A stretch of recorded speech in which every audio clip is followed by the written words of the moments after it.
चंद्रयान 3 के softly land करने के बाद अब इसरो सूरज की जानकारी इकट्ठा करना चाहता है और इसके लिए एक सैटेलाइट आदित्य L1 तैयार किया गया है। इसे 2 सितंबर 2023 को इंडियन टाइम के अनुसार 11:50 पर श्रीहरिकोटा से लॉन्च किया जाएगा। तो ये आदित्य L1 क्या है, इसे क्यों लॉन्च किया जा रहा है, सूरज की स्टडी जरूरी क्यों है और आदित्य L1 सूरज का कितना हीट बर्दाश्त कर सकता है और इस मिशन का टोटल बजट क्या है, जानेंगे ये सब। तो बनी रहिए हमारे साथ वीडियो के एंड तक। नमस्कार दोस्तों, मैं रविशंकर एक बार फिर से आपका स्वागत करता हूं आपके अपने YouTube चैनल स्मार्ट स्टडी में। सबसे पहले जानते हैं कि आदित्य L1 क्या है। यह एक सैटेलाइट है जिसे सूरज की स्टडी के लिए बनाया गया है। इसमें L1 का मतलब है लैग्रेंज पॉइंट 1।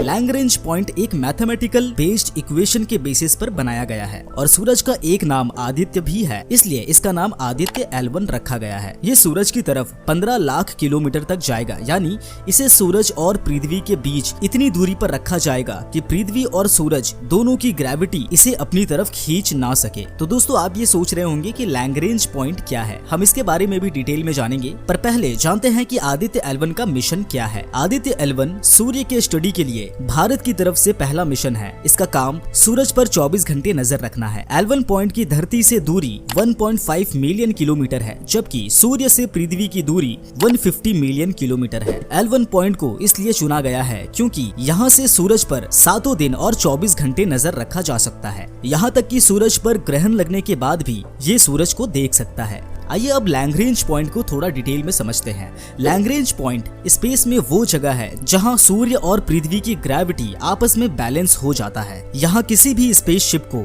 सालों तक रखा जा सकता है और इसके जरिए स्टडी की जा सकती है। Italian French mathematician Joseph Louis Lagrange के नाम पर ये नाम रखा गया है। पृथ्वी, सूरज और चांद को मिलाकर टोटल 5 लैग्रेंज पॉइंट है। L1, L2, L3, L4 और L5।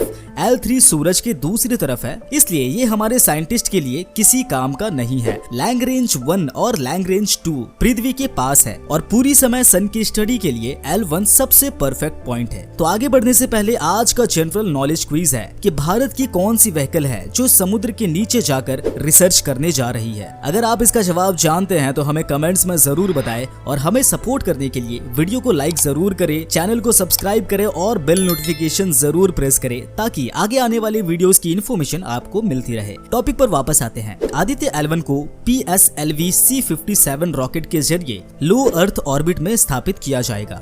इसके बाद पृथ्वी का ओवल शेप में चक्कर लगाते हुए ये L1 पॉइंट की ओर बढ़ेगा और 4 महीने में 15 लाख किलोमीटर का सफर तय करेगा। पर सूरज की स्टडी जरूरी क्यों है, ये जानेंगे, पर उससे पहले आइए थोड़ा सूरज की बनावट को समझ लेते हैं। साइंटिस्ट के अनुसार सूरज की बनावट कुछ इस तरह है कि इसका सबसे बाहरी हिस्सा कोरोना कहलाता है, उसके बाद क्रोमोस्फेयर की परत है, फिर फोटोस्फेयर और उसके बाद कन्वेक्शन जोन आता है। उसके बाद वाले परत को रेडियो एक्टिव कहते हैं और फिर कोर यानी सूरज का केंद्र बिंदु है। अगर सूरज के फोटोस्फेयर तक पहुंचा जाए तो ग्रेविटी के खिंचाव के कारण किसी भी चीज का वजन पृथ्वी के वजन से 26 गुना ज्यादा हो जाएगा और अगर इसके भी अंदर जाया जाए तो कन्वेक्शन सेंटर का टेम्परेचर 2 मिलियन डिग्री सेल्सियस तक पहुंच जाता है। पृथ्वी की कोई भी चीज इतनी ज्यादा टेम्परेचर को बर्दाश्त नहीं कर सकती और यहाँ कोई भी स्पेसशिप पिघलकर 0 यानी बिल्कुल खत्म हो जाएगा। धरती से सूरज की दूरी 1500 लाख किलोमीटर है और लैग्रेंज पॉइंट 1 की दूरी पृथ्वी से 15 लाख किलोमीटर होगा। मतलब ये स्पेसशिप सूरज से करीब 1485 लाख किलोमीटर दूर से ही स्टडी करेगा। तो आइए जानते हैं कि ये स्टडी करेगा क्या। आदित्य L1 मिशन स्पेस में वेदर डायनामिक, सूरज के टेम्परेचर और अल्ट्रावायलेट रेज की धरती पर पड़ने वाले प्रभाव को लेकर स्टडी की जाएगी। सूरज को हम जितना देखते हैं ये उससे कई ज्यादा फैला है और इससे लगातार भारी मात्रा में एनर्जी निकलती रहती है। अगर ऐसे एक्सप्लोसिव इवेंट्स पृथ्वी की ओर आए तो ये पृथ्वी के सामने अंतरिक्ष में कई तरह की गड़बड़ी कर सकता है, जिसके कारण स्पेसशिप, सैटेलाइट,